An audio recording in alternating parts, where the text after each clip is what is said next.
Hola, ¿qué tal? Buenas noches a todos. Soy Carla del Faro Odi y les doy la bienvenida a este nuevo episodio de Historias en Clave, un podcast en donde podremos conocer la vida a través de las notas. Hoy me acompaña un músico maravilloso. Él es pianista, es arreglista, es director, educador, con más de 30 años de trayectoria y además estábamos ahorita antes de comenzar platicando que tiene mucho tiempo que no nos vemos. Entonces, bueno, tengo el gusto de conocerlo desde hace muchísimo tiempo, no diré cuántos. Y bueno, él ha compartido escenario con figuras como Armando Manzanero, Guadalupe Pineda, Ricardo Montaner, y es fundador de la Orquesta Real de Jalapa. Es un honor recibir a Suri Saday Sastre. Bienvenido, Suri.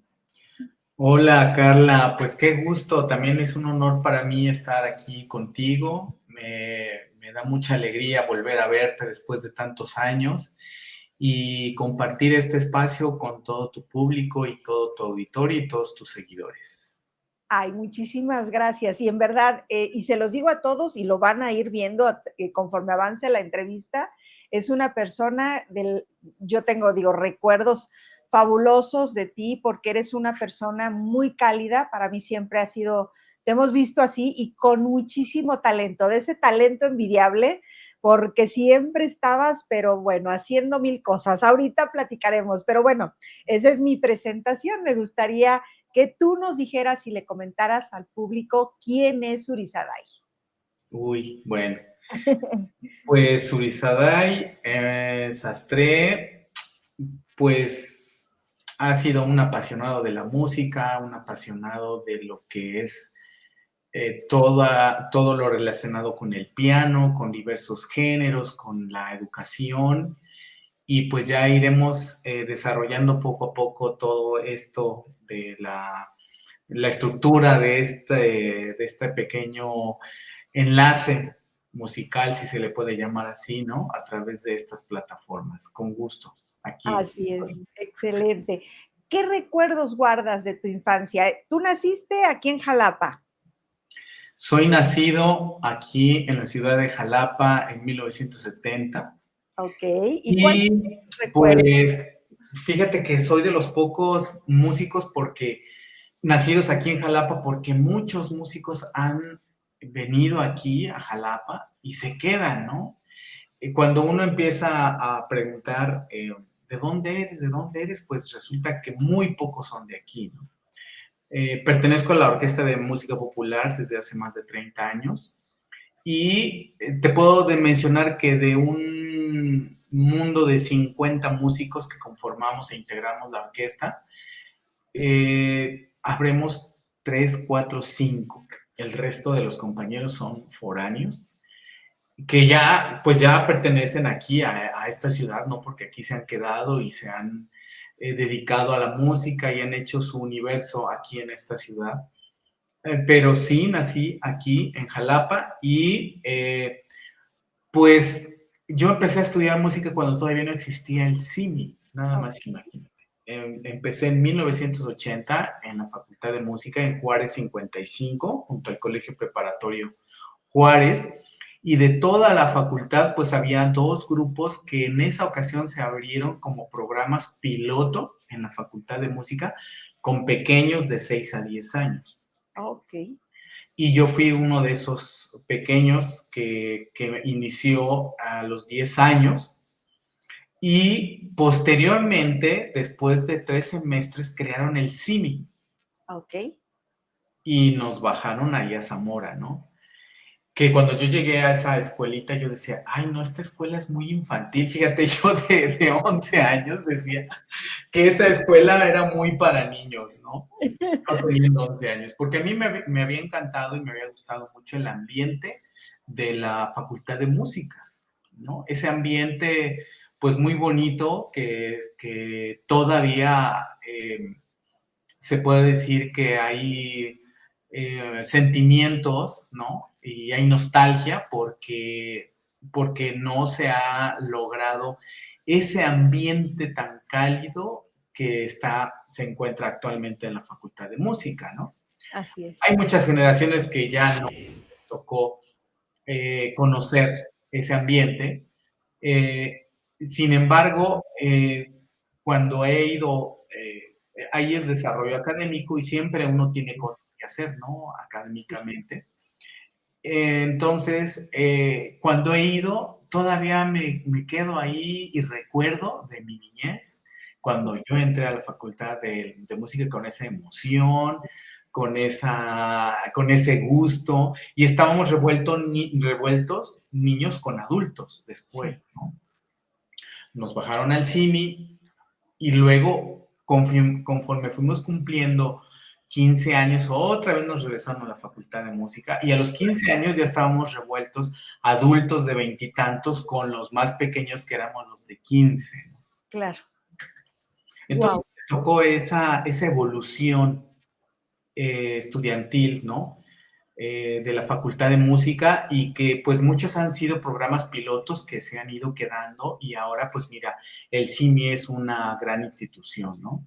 Claro. Tuve la oportunidad y la suerte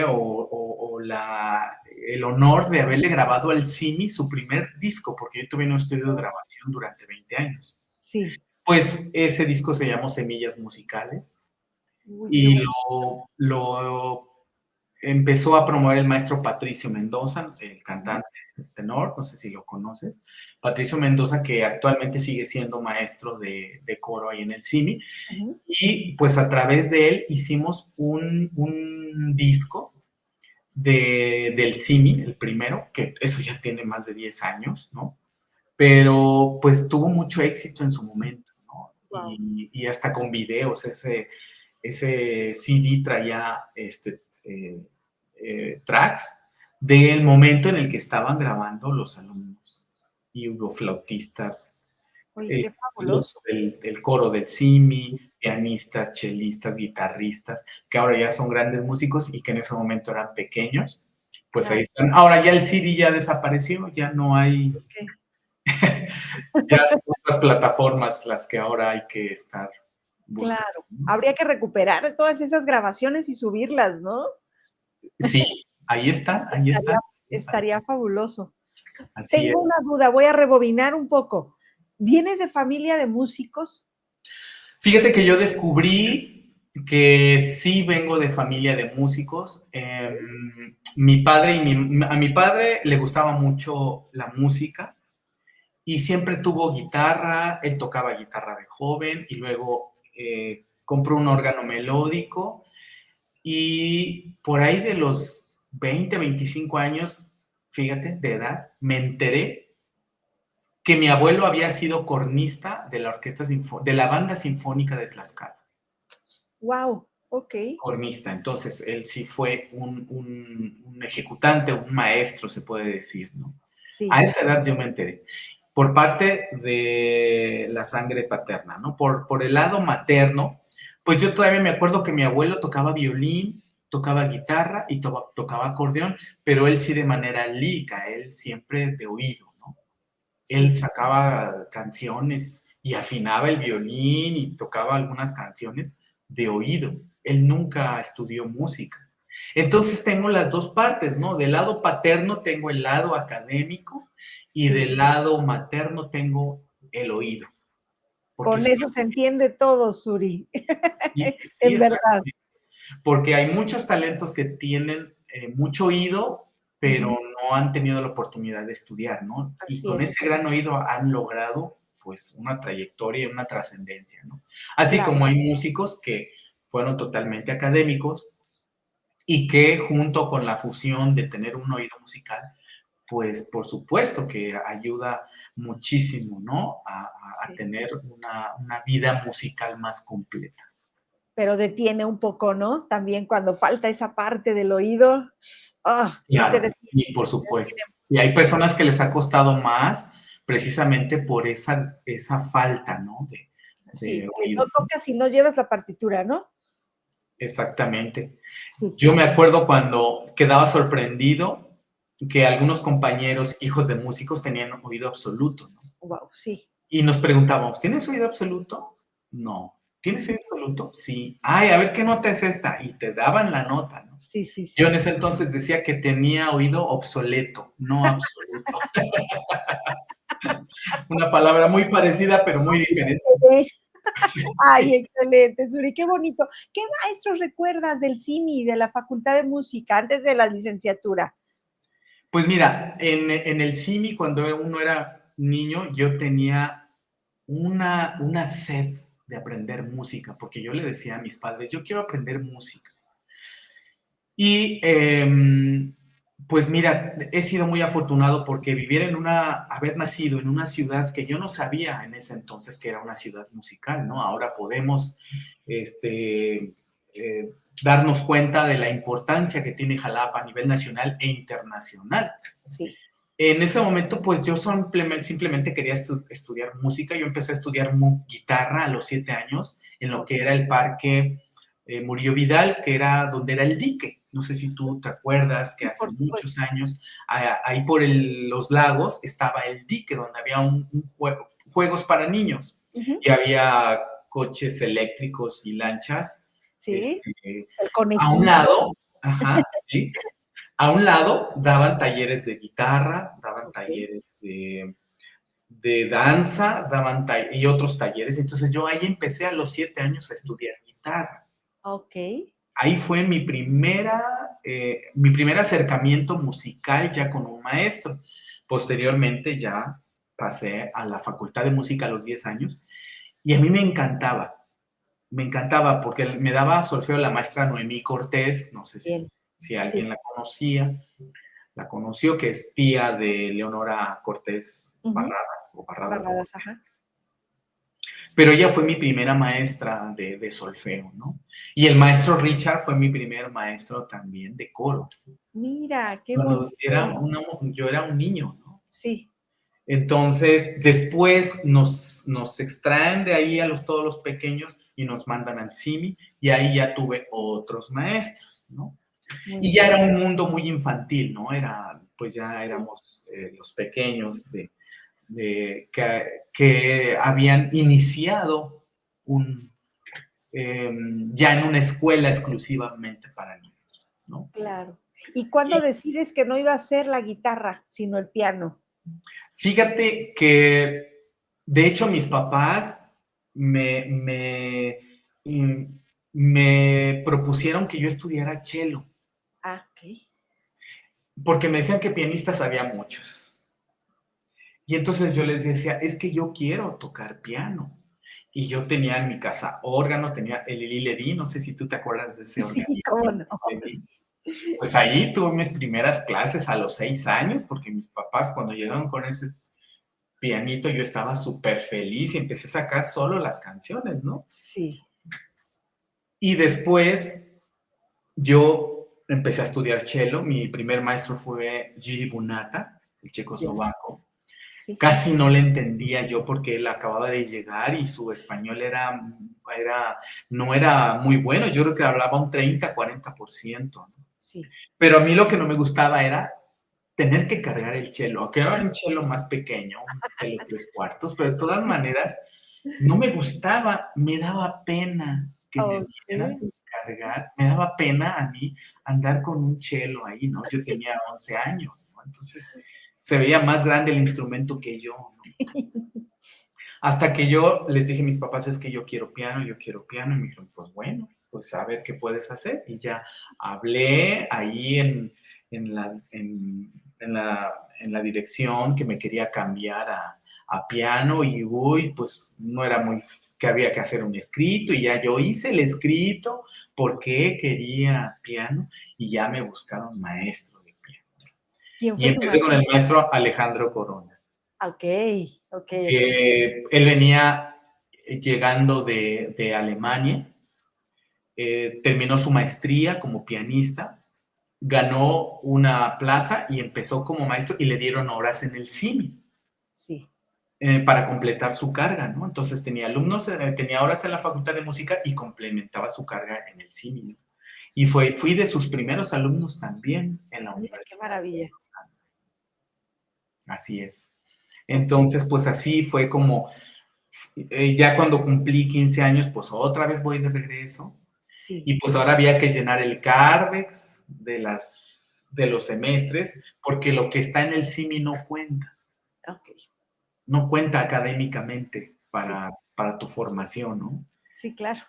Y pues ya ahí empecé a estudiar y pues la mayoría de los compañeros que realmente se dedicaron a la música, pues nos seguimos viendo, ¿no? Y ahí Sí, estamos, ¿no? Y muchos están en la sinfónica, otros en la popular, otros son directores, otros se fueron al extranjero y otros son unos músicos pues muy reconocidos, ¿no? Edgar fue mi compañero, éramos los dos alumnos del maestro Alejandro y Luis Enrique claro. León, que era hijo del maestro Régulo.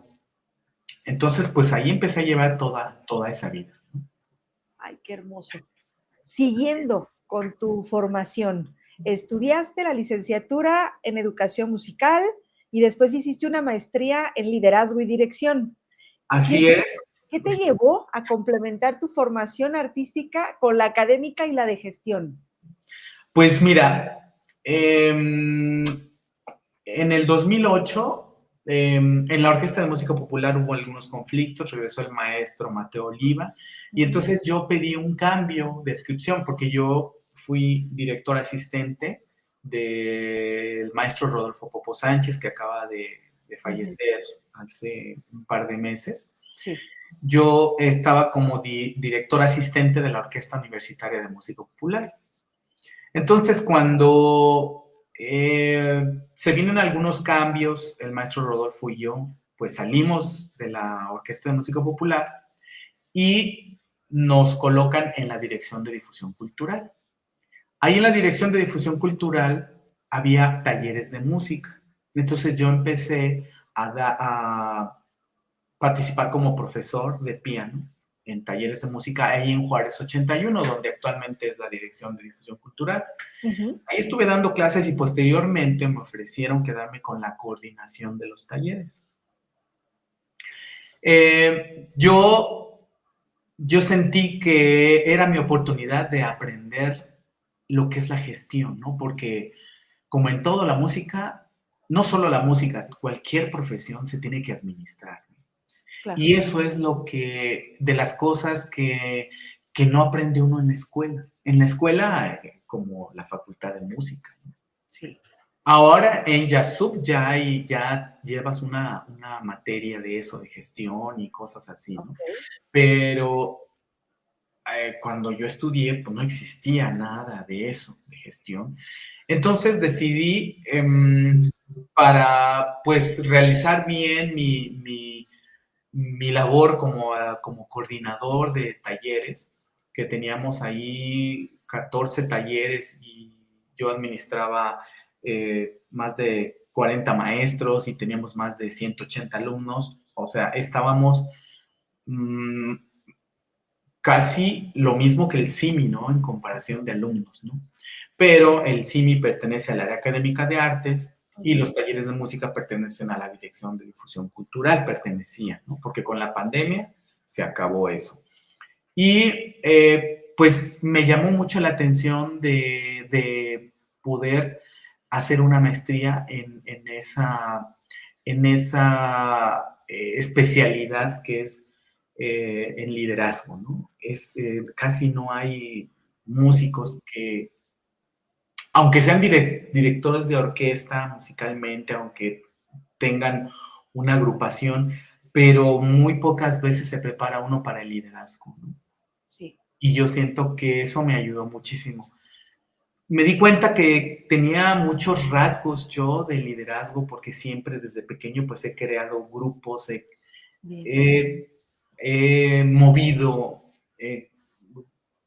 músicos, artistas, solistas, he estado pues en muchos lugares que se requiere de esa organización y pues yo sentí que me hacía falta eh, tener las técnicas, ¿no?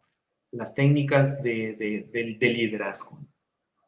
Claro. Entonces, pues, me sirvió mucho y pues te ayuda forjar y a formar otra visión de lo que es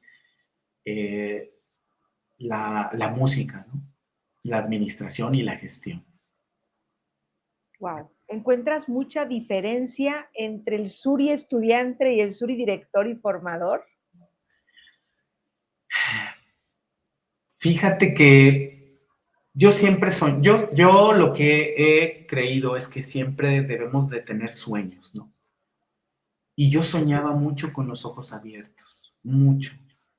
Hasta yo no sabía en ese momento, ahora puede ser que yo tuviera un grado de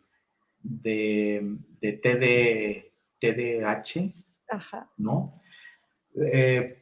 Porque de repente yo parecía estar muy concentrado en una clase, en la primaria, cuando estaba en la primaria, pero mi, mis- mi, mi mente estaba en otra cosa, ¿no? Estaba pensando, yo estaba soñando con los ojos abiertos. Y pues yo creo que todo eso lo traigo desde niño, el gusto, el sueño por hacer música y ser músico, ¿no? Y yo no sabía que iba a llegar hasta donde estoy, sin embargo, había ahí una luz, ¿no? Que te decía que, no sé, tal vez una especie de déjà vu Sí. de verme en los escenarios desde niño. Yo debuté en el Teatro del Estado a los 10 años con el coro de la primaria, Guay, qué bonito. en la sala grande del Teatro del Estado, ¿no? Y en el CIMI formé parte del coro, el coro seleccionado, y grabamos un disco que se llamó, una canción que se llamó Las grandes pequeñeces en la vida. Ay, qué bonito. Y lo grabamos en el Teatro del Estado. Ujú. Y tocó el maestro Richard, el piano. Ok, claro. Tocó Lucio Sánchez, el bajo, el que era director del Orbis. Ajá. Y Adolfo Álvarez, el baterista que estaba también en el Orbis, ¿no? En el Orbis Tertius, ajá. Fue una muy linda experiencia haber grabado, porque íbamos a hacer un programa infantil en lo que era el canal 4 más. Se Ujú. llamaba 4 más, no era TV más, era 4 más. Iban a implementar un programa infantil en el que íbamos a participar niños del CIMI, ¿no? Por Wow. una enfermedad que tuvo la productora del programa, se pospuso Mm. y ya no se llevó a cabo, ¿no? Pero hasta íbamos a hacer un programa de televisión, ¿no? Ay, qué hermoso.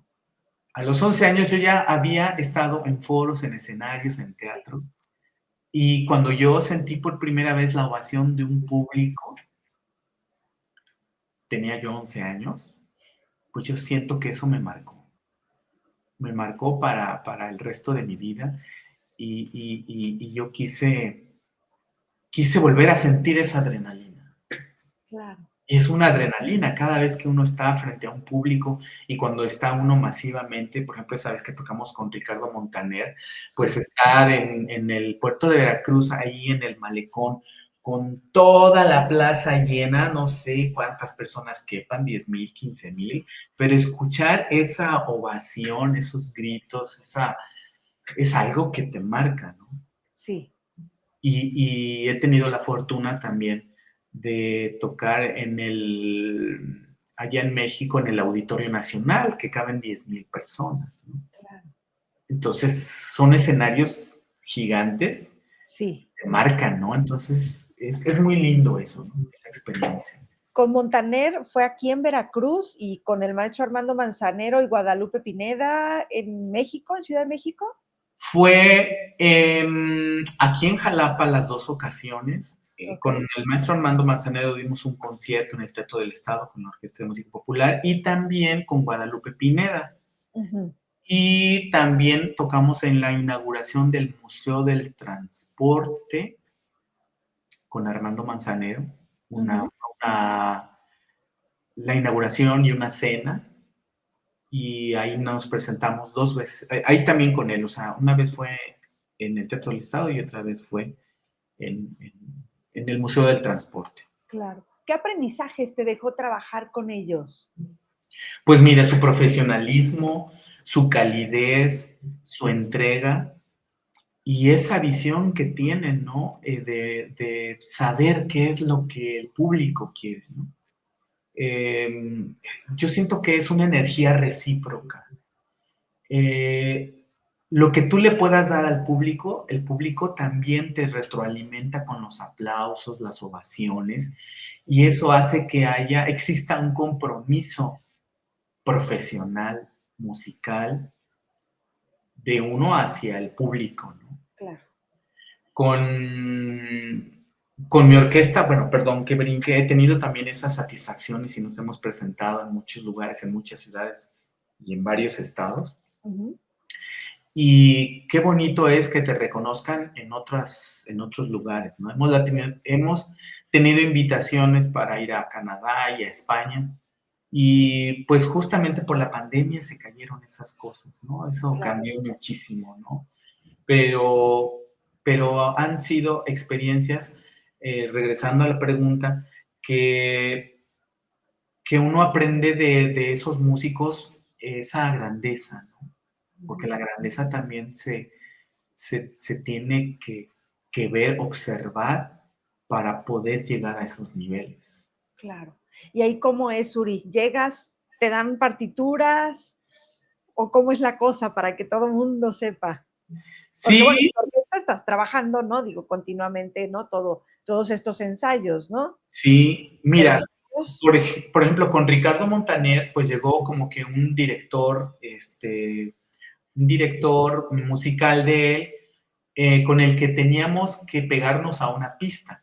ok, Entonces nos ponían un clic en los monitores y ellos, la manera de trabajar es que traen mucho algunos tracks grabados, por ejemplo. La cuerda que utiliza Ricardo Montaner es un sonido, una textura como de unos 50, 60 violines, ok, que no te lo van a dar 10 violines, ni 15 violines, ni 20 violines. Entonces, esa textura sonora la tienen que reforzar con tracks de pistas y de grabaciones que tienen ellos ya preparadas ujú, para que nosotros podamos pegarnos, por ejemplo, la cuerda, pegarse con, con la secuencia.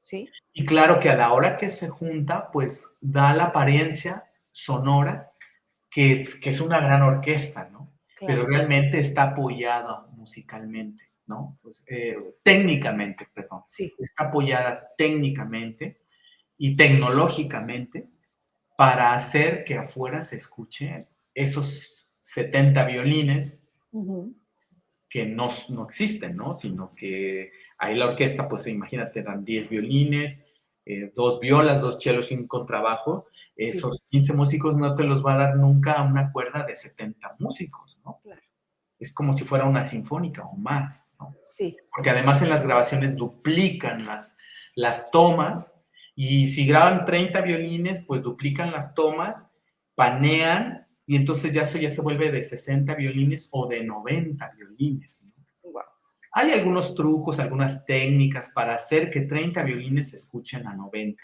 ¿no? sí. Ay, qué Así es. maravilloso. Y qué bonita experiencia. Sí, y con Armando Manzanero pues es diferente porque Armando Manzanero es más musical. Ricardo Montaner es más show, Ujú, ¿no? Y Armando Manzanero es más hacer la música en vivo con lo que hay, ¿no? sí, Entonces sus arreglos, pues sí, los estuvimos ensayando pues una semana antes, ¿no? Y con claro, Ricardo Montaner también como una semana antes. Haz de cuenta que empezamos a ensayar un lunes para tocar un sábado, ¿no? Y con claro. Armando Manzanero también. O sea, lleva uno un ensayo de 4 o 5. Y ellos se aparecen con ya a la hora de la presentación. Claro. Así Wow. es. O sea, con ellos nada más tienen un ensayo antes de o nada. No, nada, ya todo está ensayado. O Wow. sea, al tener las partituras, ya está todo bien y luego tener el refuerzo tecnológico, más bien en lo que se ensaya es la fusión, el ensamble de lo acústico con lo electrónico. Claro. Ese es el Wow. chiste, Bien. ¿no? Con Ricardo Montaner, pero con Armando Manzanero es más musical, ahí no hay clic, ahí es todo diferente, ¿no? Sí. Con la orquesta, ¿es a donde has ido a Nueva York, a Valencia, qué más? Bueno, me decías Canadá y La Habana. La Habana, bueno, en La Habana me presenté en el Festival Internacional de Agustín Lara. Ok. Me promovió la Dirección de Cultura del Estado de Veracruz y fui representando. Tuve la fortuna y el honor de representar a México interpretando a Agustín Lara allá en Cuba en un festival larista, un festival internacional de Agustín Lara. Ya. Cuando fui a España, la UNESCO también a través de la Universidad de Jalapa, que tenía intercambios con la Universidad de Valencia, hubo un fórum de la UNESCO en el que también quisieron ofrecer algo de Veracruz y por tratarse de Agustín Lara, también tuve la fortuna de ir y presentar un par de números ahí en la UNESCO, ¿no? Claro. En un foro de la UNESCO en Valencia, España. En Nueva York, pues estuve en una estación de radio también interpretando música de el maestro Mario Luis Armengol. Ok. Yo tuve la suerte también de estrenar varios temas de Mario Luis Armengol. Muy bien. Cuando yo era niño y tuve pues la suerte, la fortuna de tocar para Mario Luis Armengol sus canciones, ¿no? Una vez estuvo de invitado y tocamos para él aquí en Jalapa en el auditorio del Museo de Antropología. Toda la pipiolera cuando éramos niños, tocarle a Mario Luis Armengol sus canciones, ¿no? Y también fui a Corea participando. Todos estos que te estoy mencionando han sido pues individuales, ¿no? No han sido grupales, han sido como Surizada y Sastre. Okay. Y esa vez que fuimos a Corea del Sur, a un festival, a un concurso internacional de coros. Ahí fui con un coro de aquí, de Jalapa, que se llamaba Soñando Hadas, que dirigía el maestro David Tapia, y yo fui como pianista del coro. Bien. Y allá, estando allá, fue cuando se detonó la pandemia del H1N1. Estuvimos 21 días allá y de los 21 días, 15 estuvimos encerrados, o sea, ya no pudimos hacer nada. No pudimos cambiar vuelos porque todo estaba cerrado, casi como lo de esta pandemia de COVID. Sí. Pero eso fue en el 2009. Fue en julio del 2009. Y nos tocó esa experiencia también, ¿no? De haber sufrido pues esas adversidades. No existían los medios de comunicación que hay ahora, no existía WhatsApp. Sí. Los mensajes eran por texto en el celular, no sé si te acuerdas, eran llamadas. El SMS. Exactamente, y SMS, que era muy complicado tener un celular porque eran digitales los celulares, ¿no? Si lo recuerdas, ¿no? Entonces llegabas a otro país y no había, era llamar por llamadas del hotel o por moneditas, cuando todavía existían los teléfonos de monedas en las esquinas, ¿no? Claro. Así era como se comunicaba uno. Ay, qué complejo. Entonces, del 2019 al 2009, perdón, al 2025, pues hemos cambiado mucho. Hemos evolucionado y solamente cuando regresamos y recordamos, yo cuando estuve en Nueva York, pues era escribir cartas. Sí. ¿No? La postal, ¿no? Sí, ir y enviar cartas, ¿no? Claro. Pues todo eso ha cambiado, ¿no? Ay, pero pues sí, aquí seguimos. Claro. ¿Qué diferencia encuentras entre el público mexicano y el público extranjero presentando obras mexicanas? Fíjate que el público extranjero, bueno, hay de todo, ¿no? Ok. Depende, más bien depende dónde te presentes, ¿no? Pero donde uno se presenta, pues son en los foros culturales, ¿no? Y regularmente en los foros culturales, tú sabes, siempre son pequeños. Un foro cultural no va a ser masivo, ¿no? Son galerías, son foros, son reuniones. El Festival Internacional de Agustín Lara, que sí he tenido la oportunidad eh, de de presentarme, por ejemplo, con la Orquesta de Música Popular, pues sí fue un poco más masivo, ¿no? Sí. Ahí tocamos con Yuri, por ejemplo, ¿no?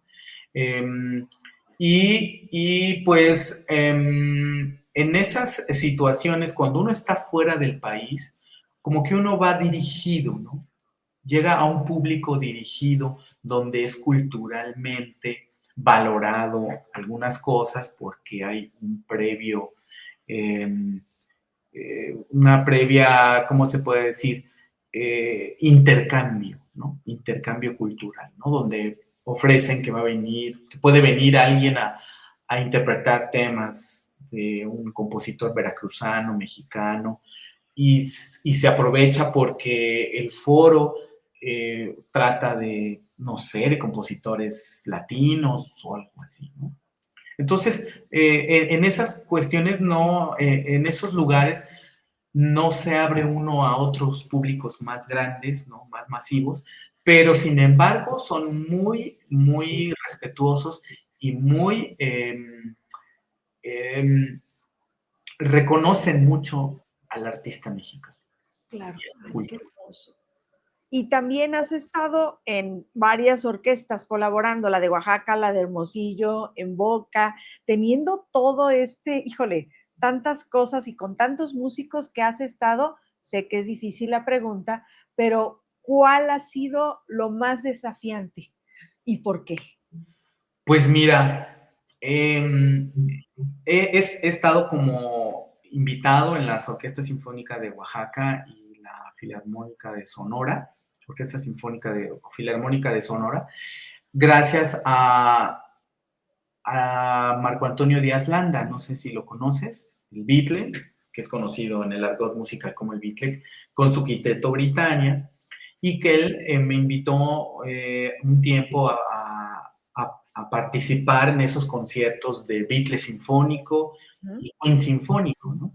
Sí, Y pues no tener mucho tiempo para preparar ese material, pues es desafiante, ¿no? sí, Y tocar con esas orquestas, pues esos han sido conciertos masivos, fíjate. Es, es, mm, si tú te das cuenta, las orquestas sinfónicas aquí en México no tienen esa cultura de presentarse masivamente, ¿no? En Europa sí.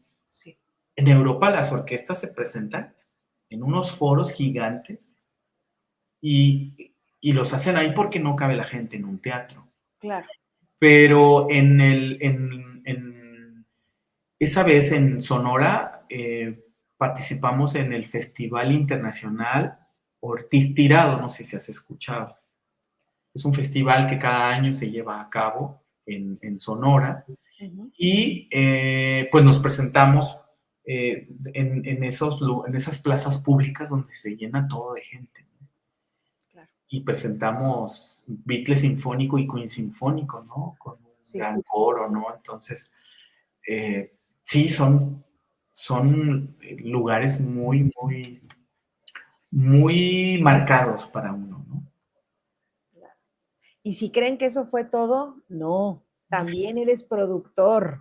A ver, más de 15 producciones discográficas, ¿nos puedes platicar de esto? Gracias, sí, cómo no. Pues mira, yo entré a la producción musical porque a mí siempre me ha apasionado lo que es la elaboración de arreglos en secuencias, ¿no? Entonces, hace muchos años, hace más de 25 años, la computadora apenas estaba iniciando cómo hacer música aquí en Jalapa, ¿no? O en México. Tal vez en otros países, en Estados Unidos, ¿sabes? Ya estaban muy, muy familiarizados. pero yo aquí empecé en el 96, 97, y pues, ¿te acuerdas? Las computadoras apenas empezaban a hacer, se estaba haciendo domésticas, ¿no? Sí. Porque antes de esas fechas las computadoras eran solamente para personas o instituciones, o personas muy importantes y cosas así. No estábamos acostumbrados a la computadora personal, ¿no? Entonces inició esa, eh, esa era de la computadora personal, y yo aproveché y empecé a escribir y a grabar, eh, conectando la computadora por MIDI a un teclado y ver cómo ibas creando tracks y todo eso. A mí me parecía fabuloso, ¿no? Entonces puse un estudio de grabación, y al poner un estudio de grabación, fíjate, en ese entonces mi mayor trabajo era hacer pistas, porque ¿cómo me contrataban personas para que les hiciera pistas así populares de José José, Sí. Juan Gabriel, de todas las canciones que estaban de moda, ¿no? Ahorita ya las encuentras en karaoke y en YouTube, Claro. 20 versiones de cada una, ¿no? Sí. Pero en ese año en el que yo te hablo, 97, no existía eso. Entonces, pues fíjate, eh, a mí no me dio pena y fui a tocar puertas a escuelas para ofrecerles de fin de curso, al grupo musical, hacerles su grabación. Sí. Y le grabé a muchísimas escuelas aquí en Jalapa, al Siglo XXI, al Pierford, a la Normal, y todos emocionados de que sí, sí, sí. Entonces monté mi estudio musical, y ya llegaban muchas personas a grabar, ¿no? Y ahí fue donde empecé, pues, a ser productor, ¿no? Claro. Por ejemplo, lo del Simi, ¿no? Le produje su disco, fue una linda experiencia. A muchas escuelas les fabriqué sus arreglos, y ahí empecé a hacer arreglos en computadora con MIDI, y convertirlo después de MIDI a audio, y Claro. ya después tener la pista, y ya luego llegaba el coro o el solista, y les grababa, ¿no? Y ya después el producto, ¿no? Sí. Mezclarlo y luego masterizarlo, y luego la portada, y no, era un mundo de cosas, ¿no? Wow. Y Hasta que estabas involucrado en todo. estaba en todo.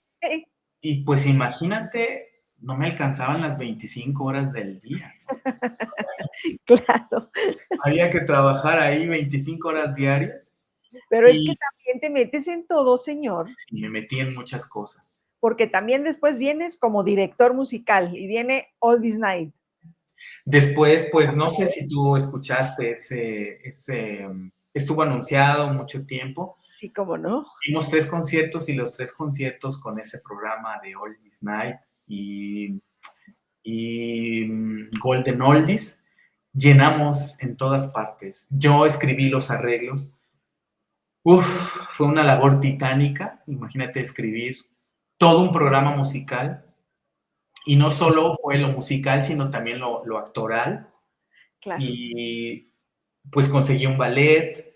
eh, eh, Nos fue muy bien porque fue un espectáculo multidisciplinario, que no fue solamente un concierto, ¿no? Donde nada más estaban los músicos y los solistas, sino que hubo actores de la Orteuf, haciendo pequeños sketches para dar una introducción, porque mira, mucha gente no sabe las historias de cómo fue la vida de Barry White, cómo fue la vida de Carpenters, cómo fue la vida de ABBA, por ejemplo, ¿no? O de Sí. Donna Summer. Entonces, yo obviamente los sketches no los hice yo, uno sí lo hice yo, el de Barry White, pero los demás pedí colaboración para hacer sketch y actuar simulando los actores, ¿no? Claro. Y era como una introducción antes de un medley de canciones, ¿no? Lo más difícil de ahí, obviamente, fue la escritura musical, ¿no? Porque escribí millones de notas, ¿no? Millones de notas, 20 temas, unos en forma de medley, de popurrí, pero fue un gran éxito, y la gente salió muy satisfecha, y, y pues ahí debuté como director en Tlacna, ¿no? Claro. Porque pues había dirigido ya en otros lugares, pero dirigir en Tlacna, pues para mí fue una satisfacción muy, muy grande, ¿no? Claro. Y ahí llevas, bueno, ya 30 años como director en la Orquesta de Música Popular y 20 en la Real de Jalapa, ¿verdad? Y llevo 30 años como Ok, pianista en la Orquesta de Música Popular. bien. Y, y llevo 21 años, ya en octubre cumplo 21 años con la Orquesta Real, Como eh, director. donde pues ahí hemos estado 21 años ininterrumpidos. Wow. Y hemos ido a tocar a Baja California, a Acapulco, a Querétaro, a Oaxaca, a Nayarit. Hemos ido a muchos lugares a tocar y hemos participado en muchos lugares también culturales importantes, ¿no? Sí. ¿Y qué diferencia encuentras entre tu rol como pianista en una orquesta y como director? Pues hay que separar bien las cosas, ¿no? Como integrante de la Orquesta de Música Popular, que he tenido también la oportunidad de dirigirla y de estar al frente hace muchos años en sus funciones orgánicas, ¿no?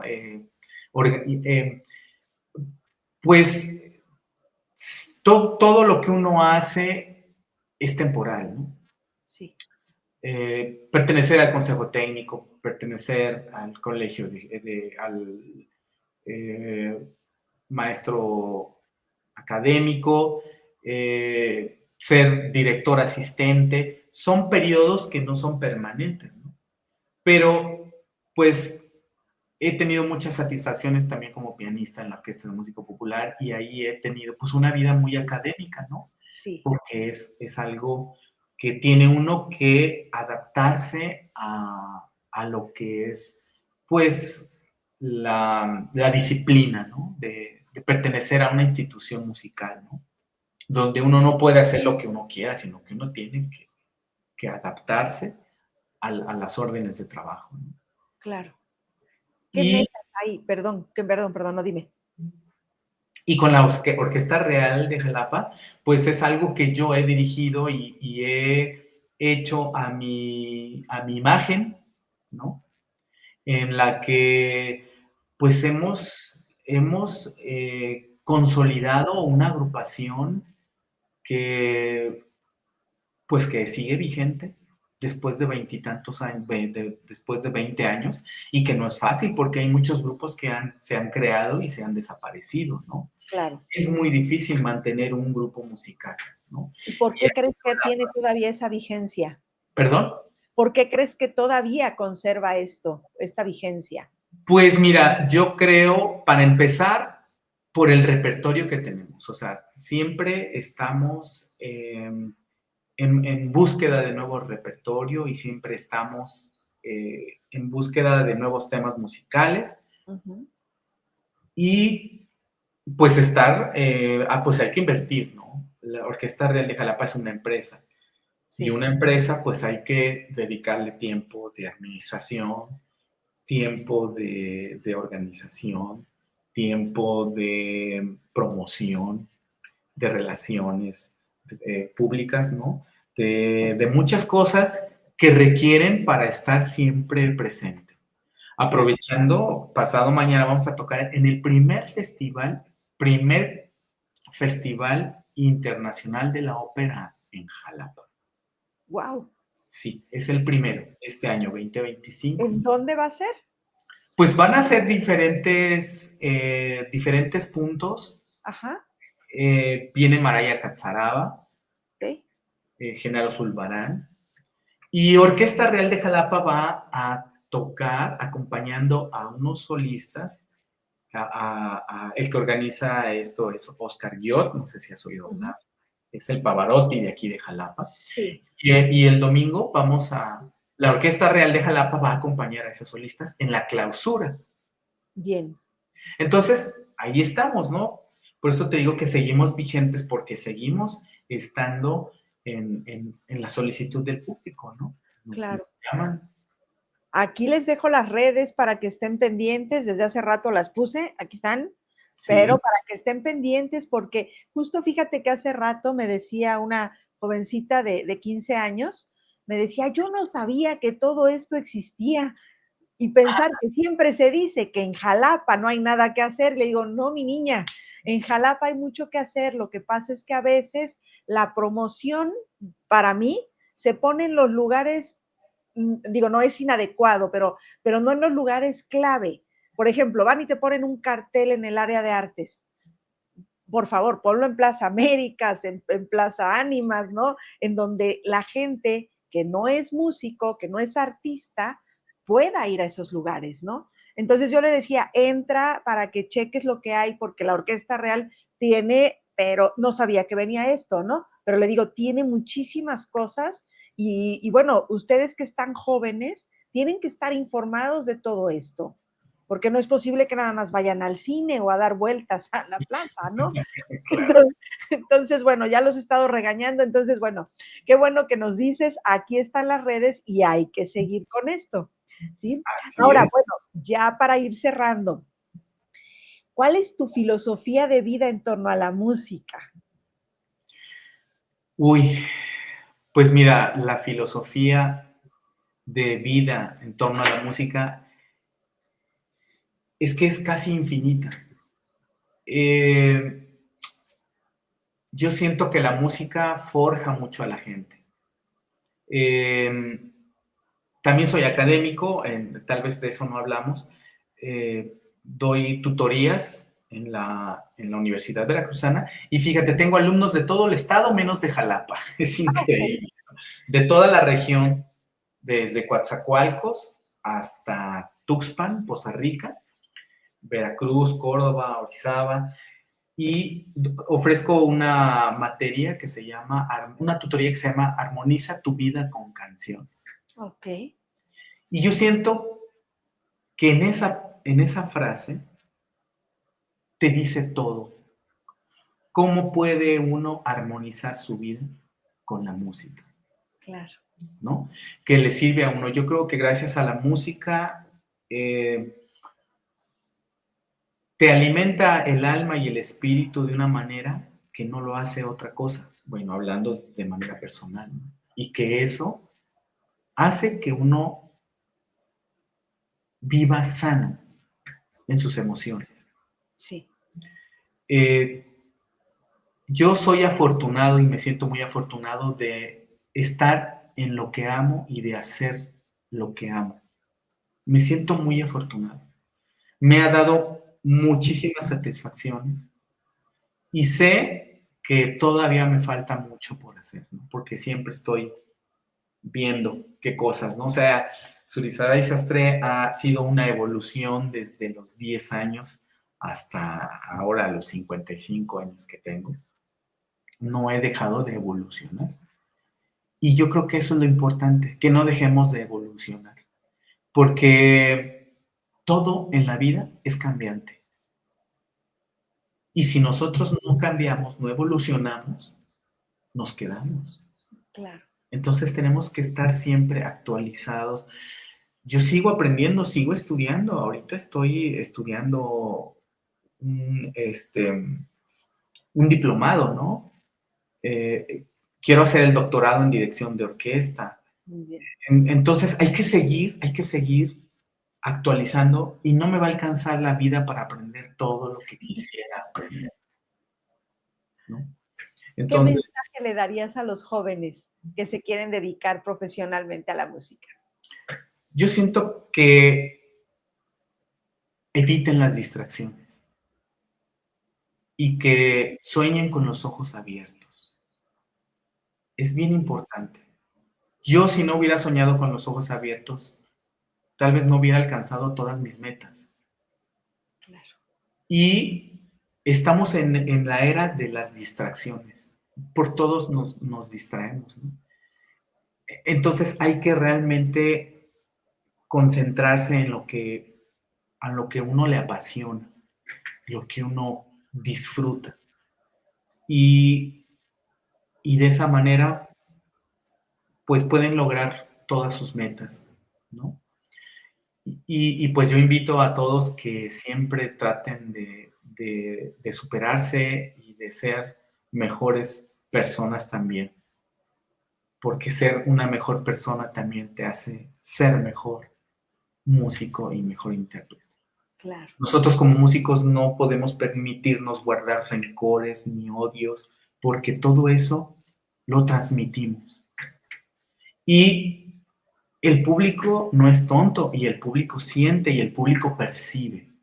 Y lo que nosotros podemos ofrecerle a nuestro público no es solo interpretar un bello tema o una bella melodía, sino también transmitir esa paz que nosotros podamos tener internamente.